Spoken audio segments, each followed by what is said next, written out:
أخباركم؟ اليوم أمي عاملة عزيمة وكالعادة أنا علي الحلو، فعملت جلو مع فواكه، وهلا رح أعمل كيكة تانية جديدة أول مرة رح أعملها. رح أعطيكم الطريقة، أنتم إذا حابين تقلدوني والله يعني at your own risk، لأنه أنا ما دخلني ما بعرف كيف رح يطلع طعمها، بس إن شاء الله لا أكيد تطلع زاكية. المكونات هي أعزائي 3 علب من الكريم كراميل، و3 علب من الجيمر أو القشطة، ونص كاسة حليب، ونص كاسة مي. رح استخدم بسكوت دايجستيف المدور، ورح اغطه بكاسة فيها هو سريعة التحضير ومي سخنة. وهلا رح نعمل الخليط اللي هو رح يجي فوق البسكوت بكل طبقة. رح نحط علب الكريم كراميل مع علب القشطة، وحنضيف فوقهم نص كاسة حليب ونص كاسة مي زي ما قلت لكم، وبعديها رح نبدأ نخلط الخليط.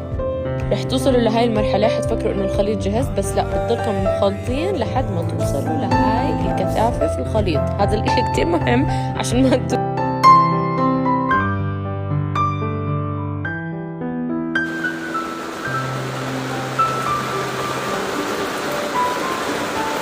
غابات الامازون،